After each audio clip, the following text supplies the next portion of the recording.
Low-budget games have the luxury of being able to take chances that more resource-blessed games couldn't possibly sneak past the armies of producers and financiers that have to okay every decision. Less money means less oversight, means less meddling. This has led to some terrible experiences in the past, but it's equally as responsible for some audaciously odd ones. Jack the Ripper, Letters from Hell, is one such game.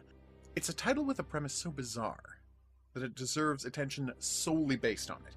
That premise? It puts players into the role of a character who any sane person would have confidently predicted would never be the star of a video game. That man? The journalist who tried to increase newspaper circulation by faking the Jack the Ripper letters. Barely at all, which shocked me, to say the least. This game uses the same engine as Frankenstein the Dismembered Bride, and is seemingly from the same developers, so I naturally went in expecting the same kind of shoddy workmanship that was featured in that game. I was pleasantly surprised to discover that Letters from Hell was constructed almost entirely of hidden object scenes in which the player is sent to well-drawn period locations and asked to find items which naturally fit within them. There was quite a bit of gravity cheating, I'm sorry to report, but by and large the hidden object scenes were well decorated for the place and time in which they're set. Almost entirely! The developers really went the extra mile in framing most of the hidden object scenes as the main character having to perform a concrete task or look at an area with an investigative eye. The player will be asked to find the pieces of a camera before they can take a picture, or find a bunch of random sheep in order to shoo them away from the evidence. Even in the standard 12:1 scenes, the developers almost always come up with lists of items that the character would theoretically be putting to use in his next few actions.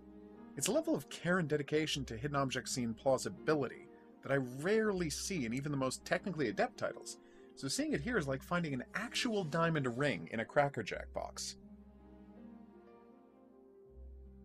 While not all of the activities make sense, Letters from Hell does a surprisingly excellent job of telling the story of a loathsome man getting in way over his head. From the moment the main character decides to get involved in the Ripper case, everything goes spectacularly wrong. He doesn't come up with any plausible leads. The police begin to see him as a suspect, and there are even suggestions that his work may be attracting even more sinister attention. Letters from Hell may have captured a unique position in the hidden object genre by telling the story of a man attempting to profit off of tragedy, only to find himself caught up in a maelstrom of suspicion and danger as his life spirals out of control. It's an unusually dark storyline for a hidden object game, and not even the occasional minigame in which the player is asked to punch a number of attacking sheep can derail its effectiveness. Letters from Hell stars an elitist snob who demonstrates his contempt for the people he's writing about at every opportunity. He bumbles his way through the most famous murder scenes of all time, making everything worse through his intervention. I honestly cannot believe that this game exists. This is a singularly odd and dark hidden object game, worth a look from anyone who wants to step outside the standard bounds of the genre.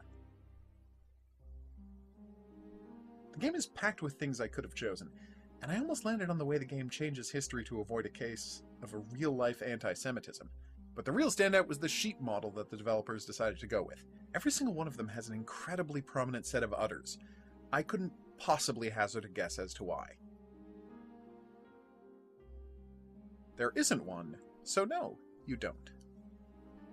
Jack the Ripper Letters from Hell is available as part of the Microids 12-in-1 Hidden Object Pack. If you'd like to see my Let's Play of the game, just click on the square on the screen where it tells you that you can do that.